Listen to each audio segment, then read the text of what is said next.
tap in and say a special good morning to our listeners. Good morning to the viewers of Classic Radio. Those of you viewing GBN TV, good morning. It's Monday, and it's the 3rd day of November. Yes, we're into a brand new month. And if you find I sung a little off this morning, forgive me for that. Somehow a flu is trying to get a hold of me for some reason or the other. I don't know why it would try to do me that at this time. But from last night to this morning, I'm being attacked. I'm working on it, so hopefully before the end of the day today, I should suddenly get rid of that. Yeah. So anyway, good morning once again, and welcome. Let me say good morning to, of course, my guest with me in studio this morning. We have Mr. Richard Mcfield with us this morning. Good morning to you, sir, and good morning. How are you doing this morning? Thanks for being with us once again. Good morning, GT, and good morning to your listeners. I see we also have... Yeah, my good bro with us this morning also, and wherever he's at, you know. Let me say good morning to Mr. Sylvan McIntyre. Good morning to you, sir, also. Good morning, good morning. Hey, good morning, Richard, and good morning to GT. A pleasant good morning to your listeners, followers, viewers everywhere as well. Top of the morning to everyone. All right. And Sylvan, we will get a conversation rolling off this morning. We certainly do have a lot to talk about this morning. You know, we're gonna start a conversation this morning a little bit off island. If you find I'm singing really weird this morning, Sylvan, I'm being attacked by a flu for some reason. I'm being attacked by a flu, so if you find me off a little bit, forgive me for that. We're gonna start a conversation a little bit off island this morning. We know, of course, and we have heard, of course, we have seen via social media, the devastation of Hurricane Melissa on the island of Jamaica. We certainly have seen that. Let's focus a wee bit, to, of course, in a way of getting things rolling this morning. Now, a Cat 5 hurricane. GT. Yes. Sorry for interrupting you, but before we get to Melissa. Yeah. Last Monday morning, we had a series of earth tremors. Yes, we did. I don't know if you want to speak about that before you want to tap into that before we get... Cat 5. All right, because we did have, of course, Mr. Walters popping in with us on the program. Right. And yes, well, it's obviously, it's usually that first segment of the conversation of the program that we get into that regular chit chat. So if you want to get into that convo, absolutely no problem. All right. We had 10 tremors on Monday morning in 4 hours. Which, I mean, for our region is quite a lot. Yes. And was it a 6 point? One was actually, what was it? There was a 6.1. 6.1, yes. Yeah. Yes, remember, of course, Mr. Walters mentioning that. Right. But there was a series of others, 4.0, 5.4, 5.2. You know, this is concerning. Yes. So it's not just the hurricanes. No. We also have to be wary of. And the issue also about the frequency of it that we've been having lately. Sometimes we don't get to feel it much in Grenada, but we hear of the other other islands who are having it on a regular basis. Feeling those earthquakes. What are the reasons behind that, in your personal opinion? Part of it is because of that plate. Yes. That keeps shifting, but we also have to remember as well, because of the depth under the sea, that's why we don't get to feel the full effect of it. All right. Sylvan, you want to chime in on that in any way, or maybe you have an opinion in terms of course, as Mr. Mcfield mentioned about the frequent earthquakes we've been having and so forth. You want to tap in on that in any way, sir? Yeah, well, I was hoping that Mr. Mcfield was also going to chime in on the biblical aspect of it, where there shall be earthquakes in diverse places coming towards the end. That's because scripturally, the Bible speaks of earthquakes in diverse places that will become more frequent and so on. But geologically, geophysical, or otherwise, the tremors have become more frequent, and I guess that has to do with a lot of climatological changes and also some changes in the overall climate variability that exists, because, as you know, there are some climatic conditions and so on, meteorological conditions that can impact how the earth responds to certain things. Man's interference as well could have something to do with how the earth and the atmosphere react to certain conditions. But as Mr. Mcfield mentioned, the movements of the tectonic plates and so on, it appears that they have become more frequent, they have become more robust, and as such, they are creating more tremors. In addition to that, heat is one of those factors that can also generate movement of the plates, etc. And they can trigger earthquakes and volcanic eruptions as you have the folding and faulting and shifting of within the Earth's crust that would generate that. So yes, we do not have control over them. As we mentioned last week on our program, there is no way of predicting that they are going to happen, but when they happen, I think our reaction and response to them is what is of most important. In addition to that, the modern monitoring instruments that have been created, they are critical that countries become or get access to those so that we can follow in the event that those earthquakes happen. The reaction in most cases would save lives and prevent more destruction across the globe. All right. What about the option of always being prepared? You know, preparedness is always for everything. Especially when it occurs, if the magnitude is a bit unusual, there's that level of preparedness that you should have as individuals. How would you like to speak towards that, sir? You're right, and as I mentioned before, and I think I said on 2 programs before that you'd hear these words from the director of NADMA that preparedness is key, and that is almost like a tagline in anything, that preparedness is key, and preparedness goes across a very, very wide spectrum. It has to be individual preparedness, it has to be economic preparedness, mental preparedness, etc., as to how you deal with those situations. And people tend to believe that preparedness for events has to be a NADMA event or activity or responsibility, and they tend to believe it's the disaster offices across the Caribbean and other places that are responsible for preparedness. But even the engineers, designs, and so on, those are critical in ensuring that we can buffer against some of these effects, particularly with earthquakes. Earthquakes has a lot to do and with lighter structure and structure that are designed to resist them will actually lead to less destruction. And so what it says, that level of preparedness has to go from design into building and construction, and then it goes to your entities for warnings and information and so on. They will tell you what to do in the event it happens. I was working one of the schools along the coastline recently, and I was looking at some of the disaster preparedness plans, and one of it is earthquake readiness. And they would tell you that the old thing of drop, cover, and hold still exists in schools for children and in home, etc. So yes, preparedness is key, but the information and the access to getting prepared is critical to all of this. I will also want to ask a question. You know, small islands, states like ours, Grenada, St. Vincent, St. Lucia, these small islands, how concerning should it be, especially for the authorities, especially in those who is responsible for, disaster management? How much of a concern should it be? As I said, we are hoping that we do not get one to the magnitude like what happened in Haiti and stuff like that. But how concerning should these disaster management committees be, in terms of, especially when it comes to disseminating information as relates to, earthquakes and so forth? Well, one of the things is public education. A lot of focus has to be placed on that, public education. And once we can push a lot of information on the public, they should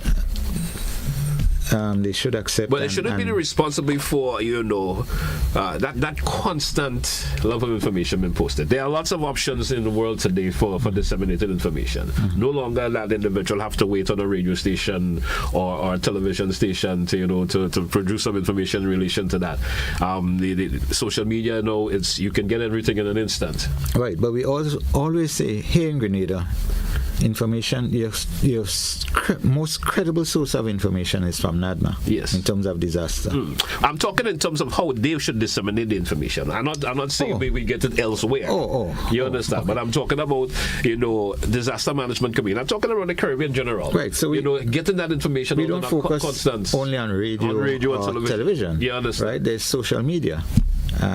All forms of social media. You have WhatsApp, you have Instagram. But should they be using these options on a regular basis? Yes. Just as a bit of reminder. You get this thing pop up on your phone, and so a friend will send you information from time to time. So what can happen there is that you do a blast. Yes. And you get the providers to help you with that. But sometimes we don't see it happening. We don't see it happening until something has already occurred. You understand? I'm talking in the nature of once a week, twice a week. Disaster management committees could have this set up where just to keep individuals with that bit of information flowing through their minds. Hey, let us always be prepared because we never know an earthquake could occur.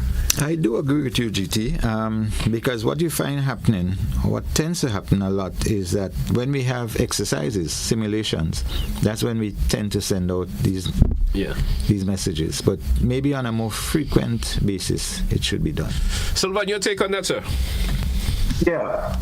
Small island developing states, as they call them, and sometimes they refer to us as third world countries, we are always disadvantaged in terms of our technological access and our ability to do things in a more efficient way. And so we would want to emphasize a lot on some of the traditional means. We have to depend on that. And sometimes the traditional means are often, they would go at snail pace. But the whole aspect of disseminating information and the channel or the portals for doing that is also critical. And as I mentioned, we are oftentimes put on the back burner in access to these resources. But what compounds this situation, I think, my experience through the Caribbean especially, is that disaster preparedness is often a more talk about issue rather than a very actionable thing. And it is very difficult, I find, for governments of the region to put a lot of resources into investments. They tend to be very reactive. And what you find across the Caribbean, and Grenada is an example, where disaster offices are not often well resourced. As it stands now, if you look at NADMA is under-resourced. The technical persons that are available to handle certain things, they are limited. And it is not isolated to just Grenada. I think in other countries that I'm aware of, they do make those kind of appeals to have the technical people, the right technical people, the number of persons to be able to execute the mandates of those agencies across. So it is one of the things that we're hoping that the recent leaders would be so innovative, would be so visioned that they can really outfit those disaster entities that are responsible, in particular the disseminating of information before things happen. And Richard did speak about information and public education information. That is critical, but it needs a combination or conglomerate of things to make those things happen. It's not just the individual, it has to be the instruments. And if you have to get the instrument, it has to take resources, and in particular financial resource. And when you do that, you have to have the trained persons to be able to lead the process. And I think that has been one of our setbacks in the past. We have come a long way. We are still improving. We can mark those steps of improvement. There's still a lot and a far distance for we to be able to say that we are on the game. We sometimes get level, we don't get ahead, and sometimes we play catch up. But it is high time. What is happening in our region and around now, and this is an indicator. A couple weeks ago, I was, I think, at the Grandans Beach, and I was saying to some of the people on the beach, the water at the time was very warm, and I was saying that is not a good indication. How many persons do know that? I said the ocean is a wide body of water, and for you to be feeling the ocean or the sea, or when you go to the beach, you're feeling it so strong, it means that is fuel for a tropical system. And I was saying that be not surprised that to the back end of the hurricane season, we have a very strong hurricane impacting one of our islands. And there we are, just a couple days of speaking about that, it did occur. So it says to us that we have to be on the button, we have to be on the game, and we have to have the instruments and the avenues for this. All right, we sort of lost Sylvan there for a little bit. And with that, of course, we drew for a break. Let's take it. And when we come back, we certainly will continue with the conversation. Stay with us, folks, on the Point Classic Radio GBN TV. We'll be right back after the break. Don't touch it down.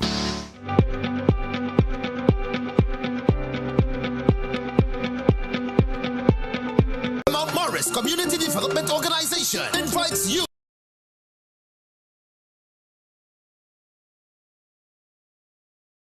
This Christmas, GBN is lighting up Grenada. From November the 10th to December the 24th, your festive season starts right here with GBN's Christmas Catalog 2025. Start your mornings with mid-morning magic. Weekdays 10 to 12, live fun, giveaways, and Christmas cheer every day. On Friday, December the 5th, the school's Christmas challenge lights up the Trade Center. 15 schools, 1 trophy, and the voices filled with holiday joy. Then on Saturday, December the 20th, it's Christmas in Kamahan. Live music, food, shopping, toy giveaway, and the grand tree lighting ceremony. And on Monday, December the 22nd, join GBN's Caroling in the City, spreading Christmas cheer all through St. George's. Every Sunday from 5 to 7, enjoy Utah Sundays with classic Christmas tunes and prices galore. And from December the 1st, K105's Lights of Christmas. Guess that hidden cash and win. So whether you're singing, shopping, or celebrating, do it with GBN, connecting with you this Christmas. Our partners making it possible: Flow, Ace Hardware, Foodland Supermarket, Grenada Duty Free, Answer Coating, Banfields, and Koyawa Beach Resort. GBN's Christmas Catalog, connecting you this season.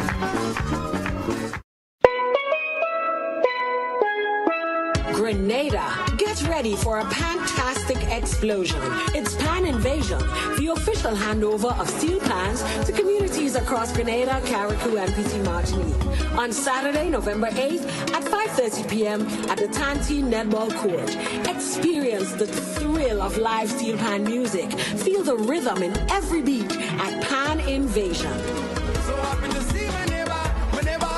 Enjoy electrifying performances by top local steel orchestras and special guest artists. Whether you're a die-hard pan lover or just in the mood for some good vibes, this is the event you don't want to miss. So join us at Pan Invasion on Saturday, November 8th, 5:30 p.m. at the Tanti Netball Court. Presented by the Ministry of Tourism, Creative Economy and Culture.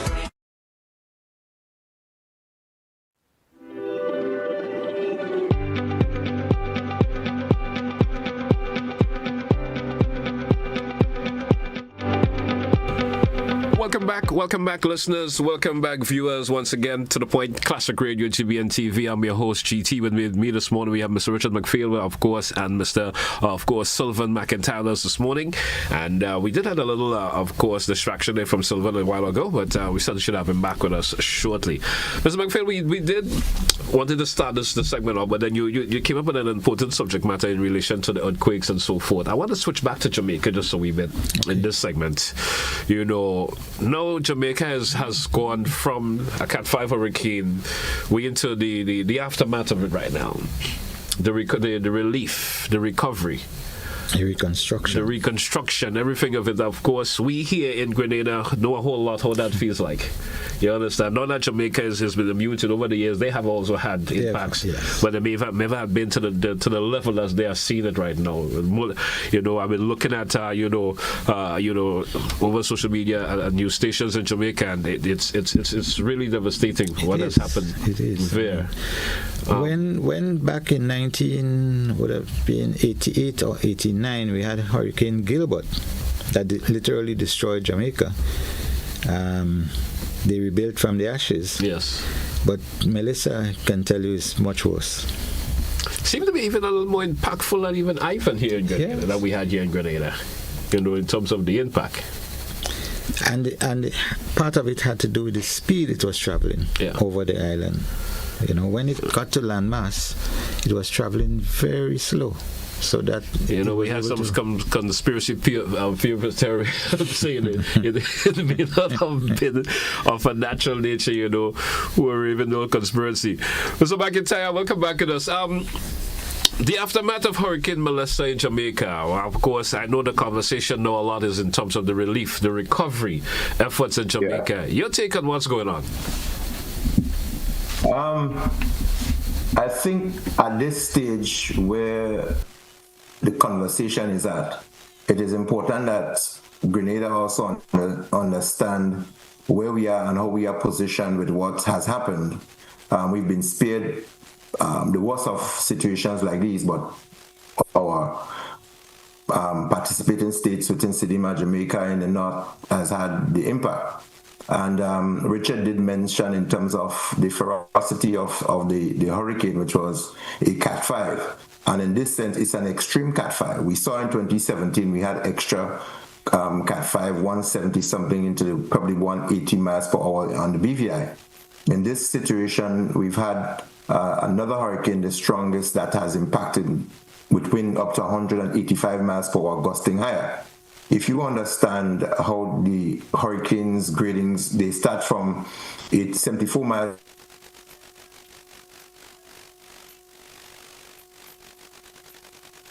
How do we prepare, or how should we grade beyond 155 miles per hour? It is becoming a new norm. And I know there has been recent discussion within the Hurricane Center and the experts in terms of whether they should increase the gradings to category 5, 6, 7, and probably 8. If you look at the distance or the difference between miles per hour, it's sometimes only 10 or 15 miles per hour. So in this case, maybe that 185 may go up to a category 7. And so it is saying that if we are able to readjust as a region for... All right, listeners and viewers, we may have Sylvan, of course, you may want to just tap back a little bit. We lost you there for a couple of seconds.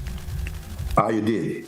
So I don't know from what point you lost me, but what I'm saying is that the gradings of hurricanes from Cat 5, it means that our preparedness measures and our information package has to change, even our construction designs.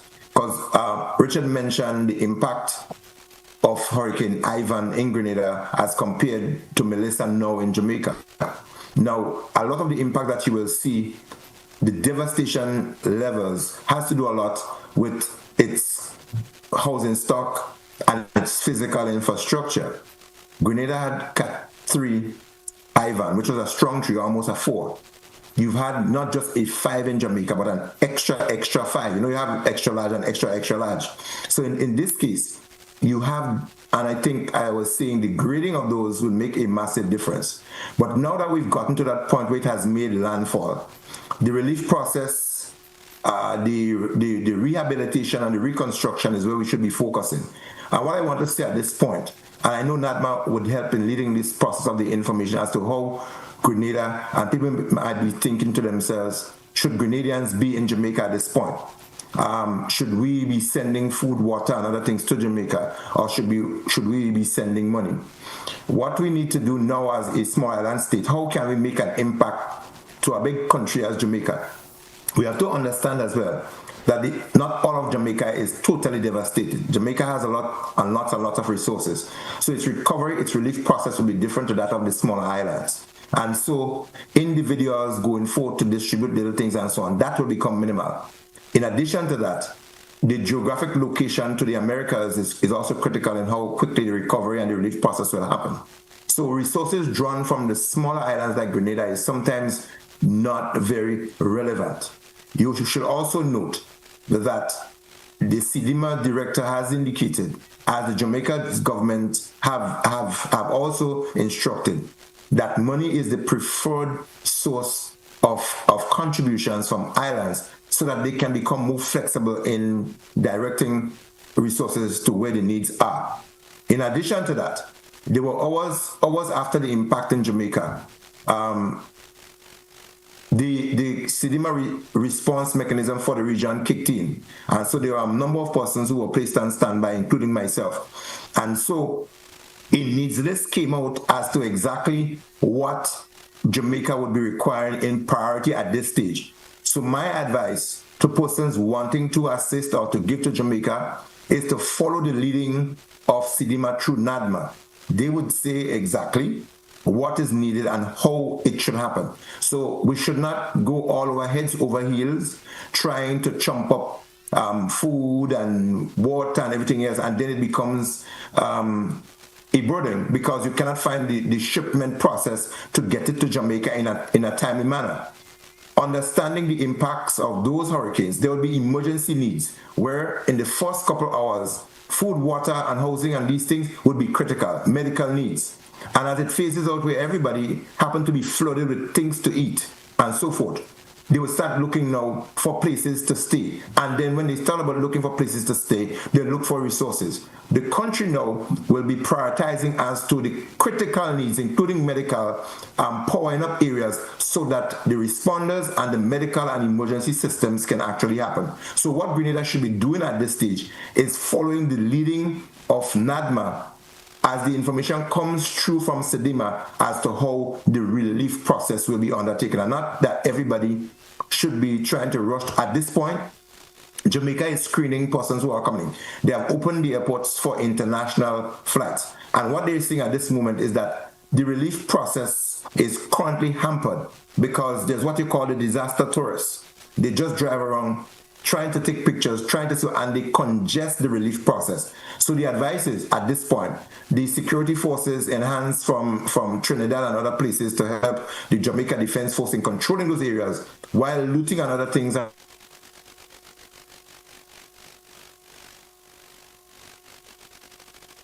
Areas and critical areas that is not really affected or hampered.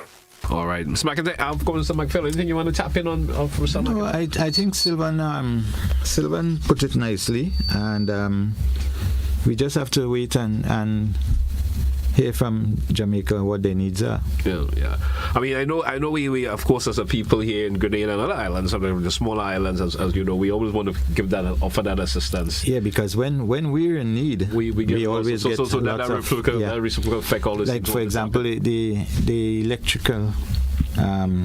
There's Carrilec, yes, right? So that there's this fraternity where they give solidarity. We have Cuban electricians and so on.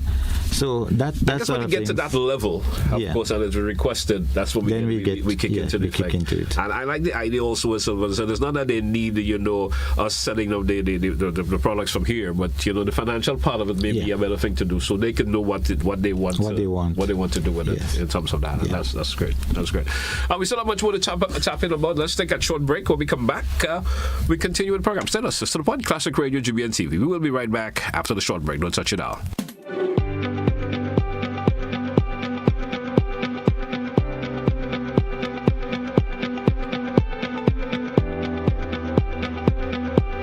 We are Grand Dance Academy, and we are participating in the GBN Choral Singing Competition.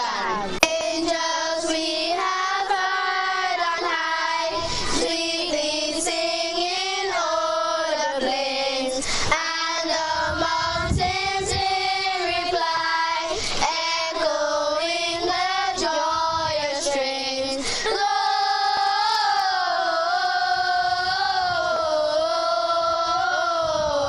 Gloria in excelsis Deo.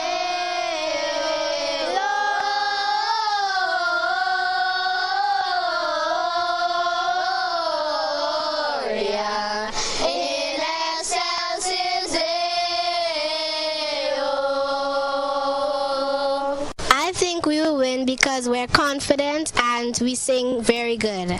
I think we will win because we have beautiful voices and we have good singers and we can make it. I think that my school will win the competition because we have good singers, we're confident, and we have the right spirit. Grenada, get ready! GBN and the Ministry of Education presents Christmas Harmonies 1.0. The inaugural primary school choir singing competition, December 5th, 1 p.m. The Grenada Trade Center. 15 schools, magical voices. voices and fierce competition. Cheer for your favorites in categories like Overall Champion, Most Creative, Best Solo, and Best Group. Entrance adults $10, children $5. Don't miss the holiday magic. Christmas Harmonies 1.0, where Grenada's brightest and youngest voices shine. Be there.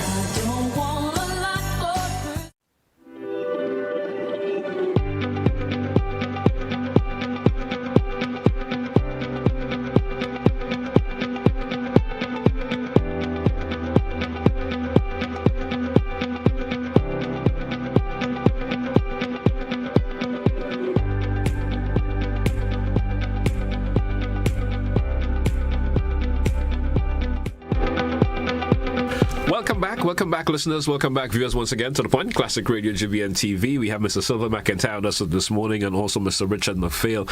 We still want to, of course, keep the conversation on Melissa, Jamaica, the aftermath, the recovery, the relief efforts.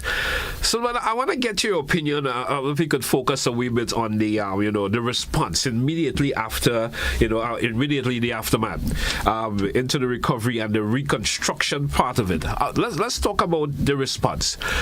From all indication and information you may have received, how was the level of response, especially from after the passage of Hurricane Melissa in Jamaica?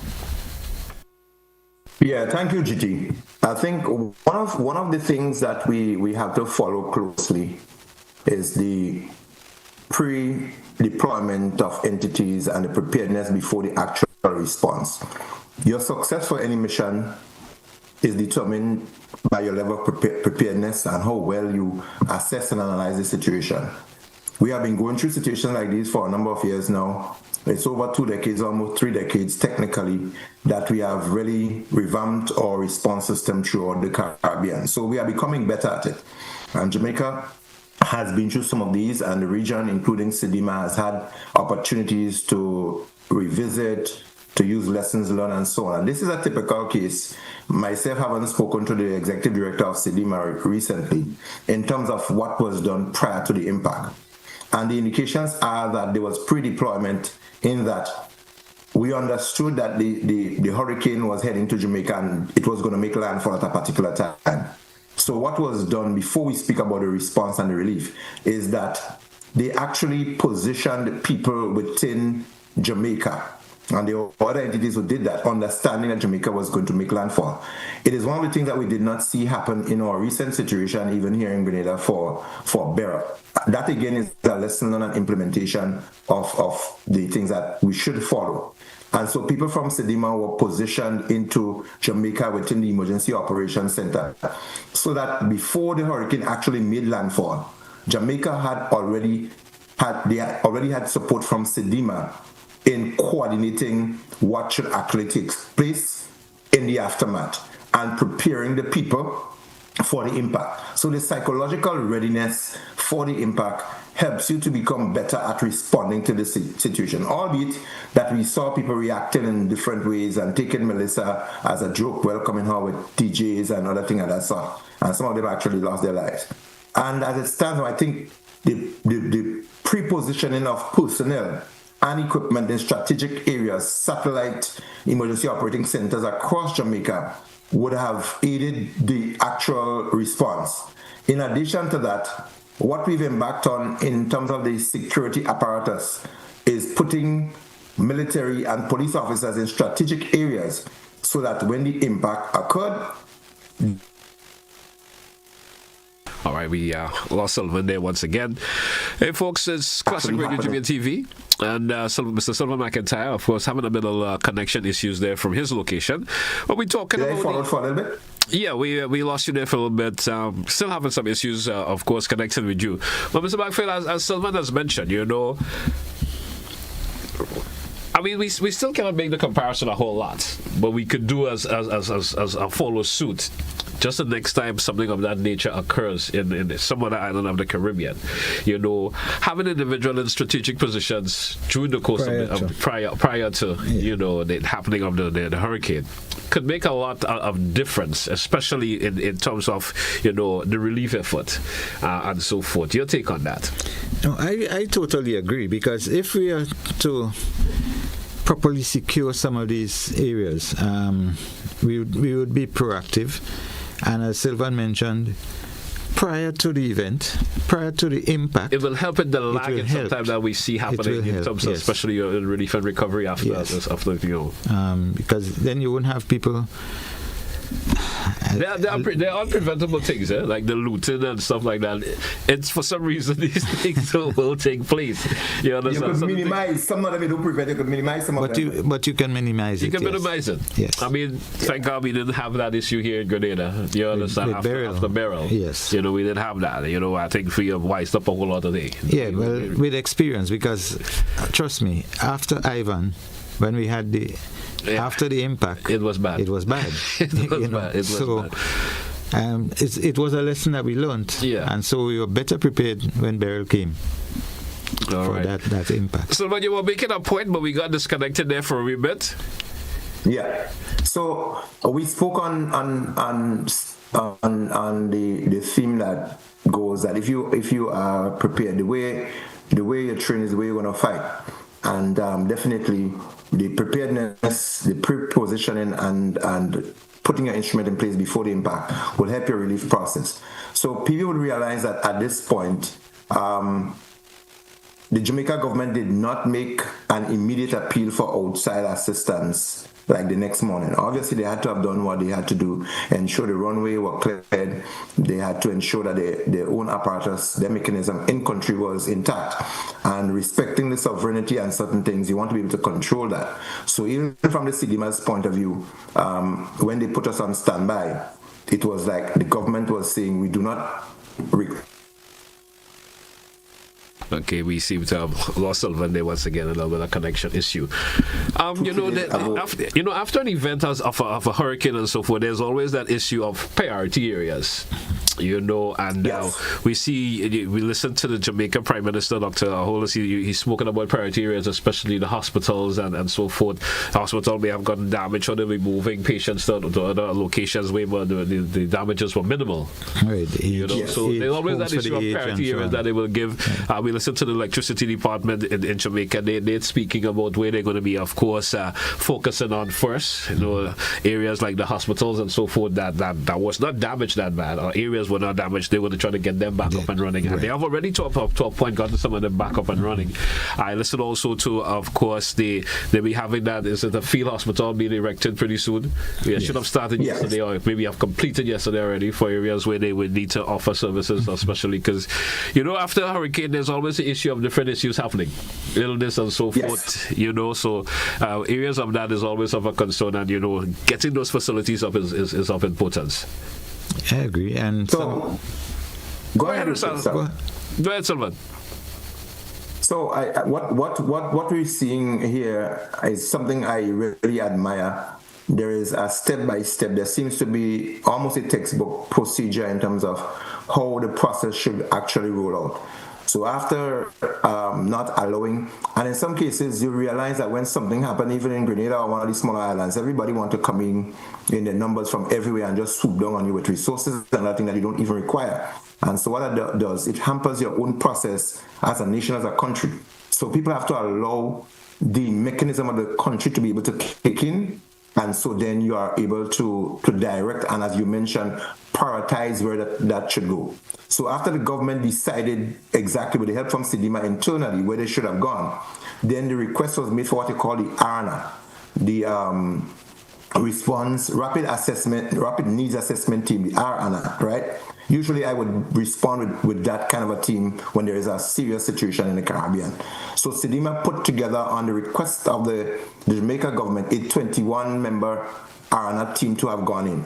And that team that went in just about 3 days ago, what they were tasked to do was to identify key and very focused area that they need to quickly assess to assist the government of Jamaica in attracting the resources to do that. And that is critical. And so they also sent out a needs list that they are expecting people to abide by. The other principle that they established is that you should work with the disaster entity in your own country if you want to send out resources. In times like these, people have to be mindful. Even in Grenada, where ad hoc persons and unscrupulous persons will come up and they would say that they have this response entity and this NGO organization and they would like to go and they would set up funds and they would set up stations and places and ask people to donate. People have to be mindful of those kind of opportunities that unscrupulous people will. Oh, yes, so unusual time, resources there.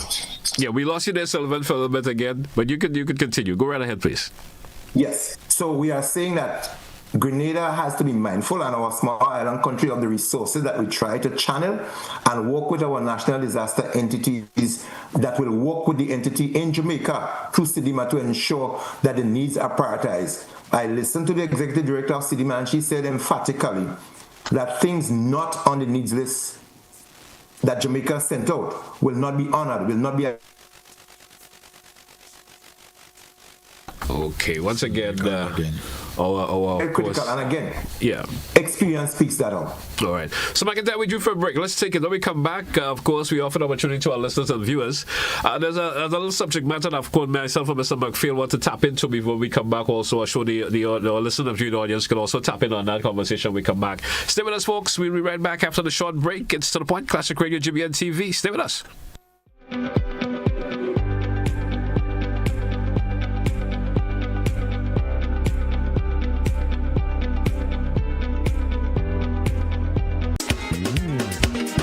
Sunday, November the 9th from 5 p.m. at the Grenada Trade Center. Legends Promotion presents the 19th annual Hubbard's Legends in Concert featuring the best of Grenada, along with 2 special guest artists. This edition promises to be extra special. Get ready, Grenada, to be blown with surprises at the 19th annual Hubbard's Legends in Concert. Sunday, November the 9th, 5 p.m. Grenada Trade Center. Stay tuned to GBN for more.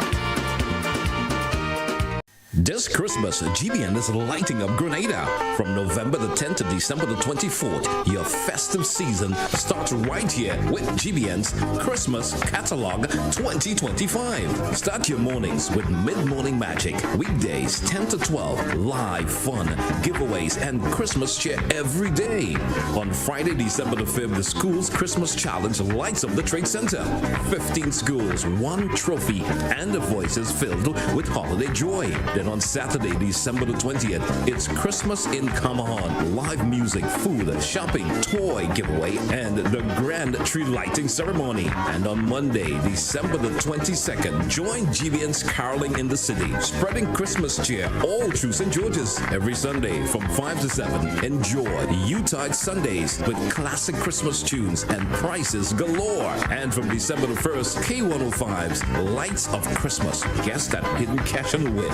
So whether you're singing, shopping, or celebrating, do it with GBN. Connecting with you this Christmas. Our partners making it possible: Flow, Ace Hardware, Foodland Supermarket, Grenada Duty Free, Answer Coating, Banfields, and Koyaba Beach Resort. GBN's Christmas Catalog, connecting you this season.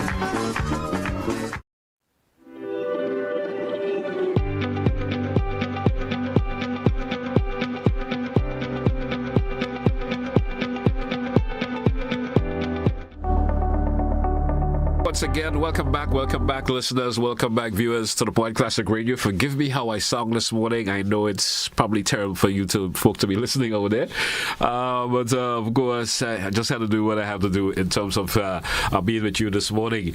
Mr. Mcfield, of course, Sylvan can chime in with us, so our listeners and viewers out there, you can also chime in, of course, if the conversation is something that, of course, grabs your attention. We want to talk a wee bit in this segment, our final segment of the program this morning, pedestrian crossing. Okay. And also signage.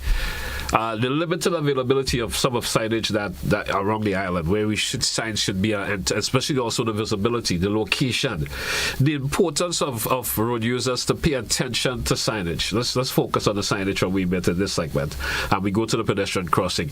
Your take on signage, Mr. Mcfield, in terms of let's kick off with the visibility part of it. Also focus on the location of some of them also. Some of the signs are not visible. Yes. As they should be.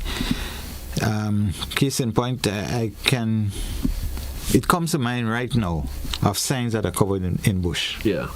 Vines grow on some of the signs. Myself and Mr. Sylvan McIntyre had an extensive program on that. Right. Was it sometime last year? Yes. And we had some pictures and video that showed that also.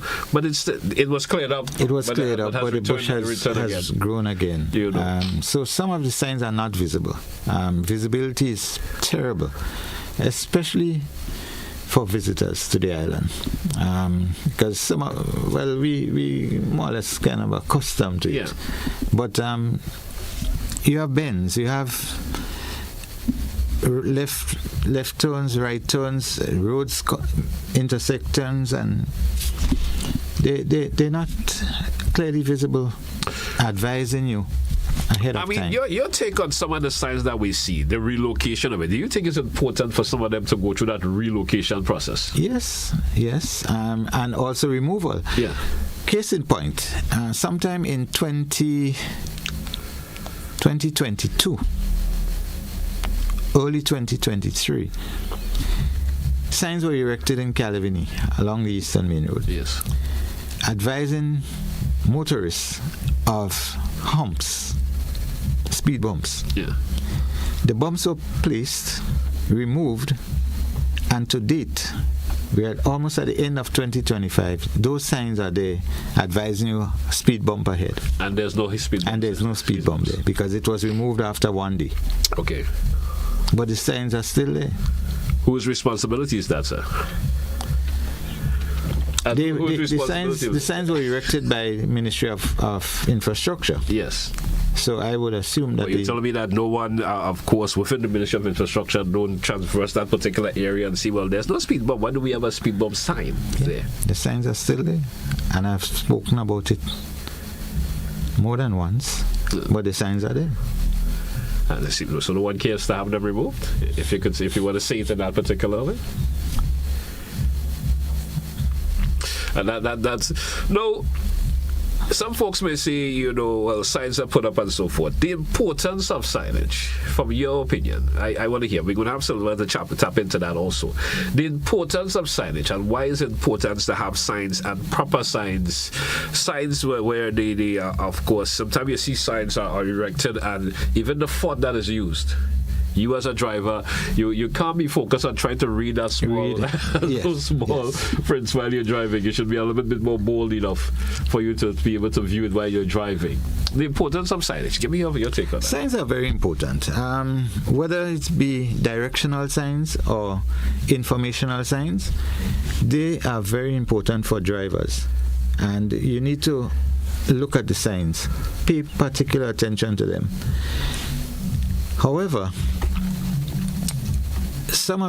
as you mentioned, the fonts, some of them are not up to international standards, and that's part of the problem here. Yeah. So you might find one sign where the font is small, another one where it's a medium size, and so there's not is it a concern with individuals who are having those, and especially with the ministries and stuff who are involved are not taking an active role in making sure that these signs are proper in terms of the font and so forth? Caution signs, for example, they would go up in an area, broken road ahead. The road would be fixed and the sign would remain for whatever reason. The sign remains. So it's placed there, but it's not removed after. Even though the project may have been completed.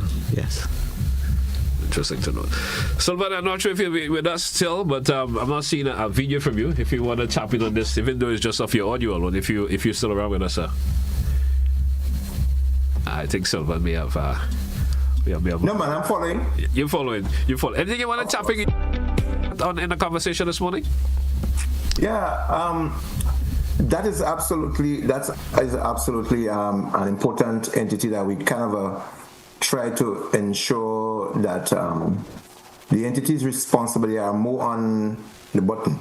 I think we established in prior programs that one of our problems is that we do not have sufficient custodians or people who take up the responsibility seriously of handling something that they really should do.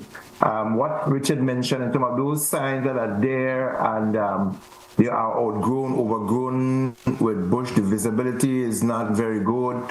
You see some moss. If you go through Grand Latang Reserve Forest and everything else, that's a typical place where you'd see moss overgrow some of the signs and things that speaks even about the rainforest. So it means that therefore that some people are not really doing what is.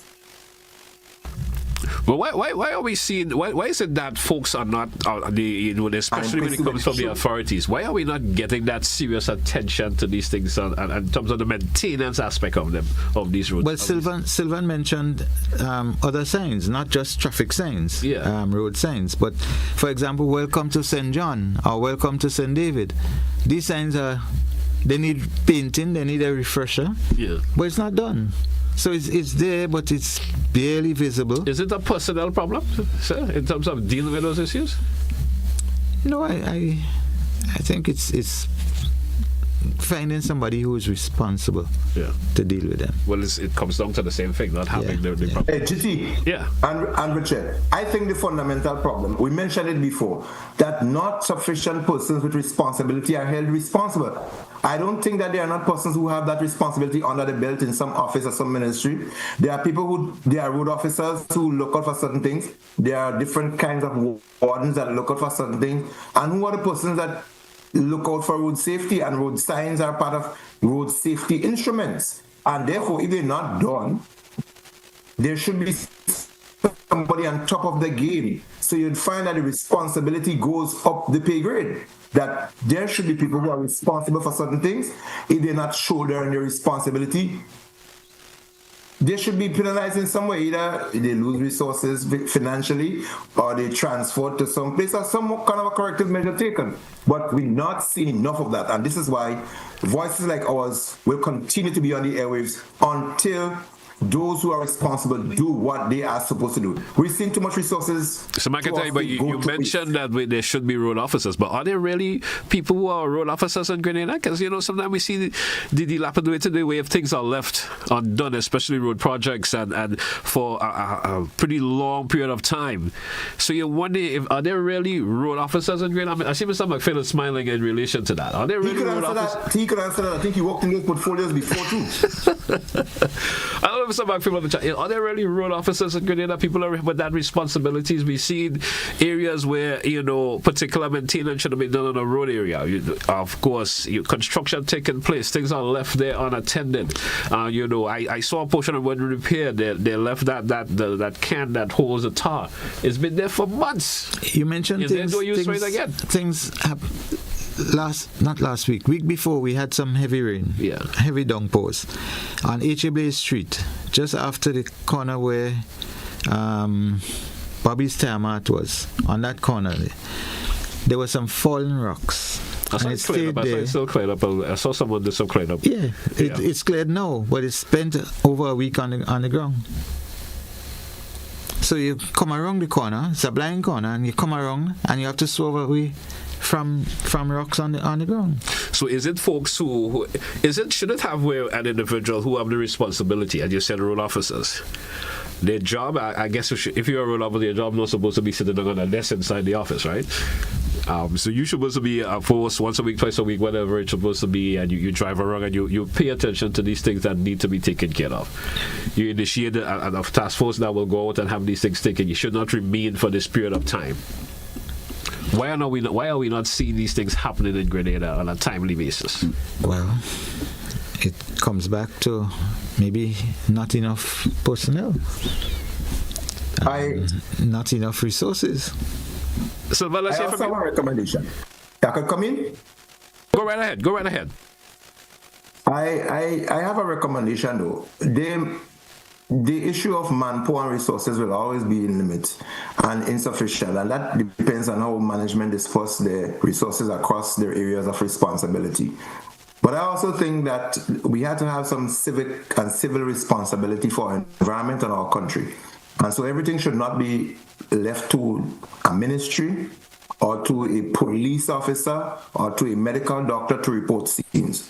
But I think our state mechanism must create that environment for the repository of information. In that sense, I mean, there should be a 24-hour avenue where people and a number established, not just for people in road accidents and other kinds of emergency, but things that can create some level of disturbance and distraction. So, for instance, a landslide may come along somewhere, a road may be damaged, some tree may be fallen.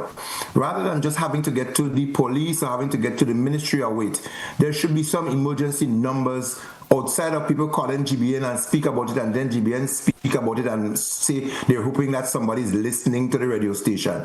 There should be more obvious places or a place where people can call and deposit information that would be actioned within hours. I think we need to move to that level, to be honest.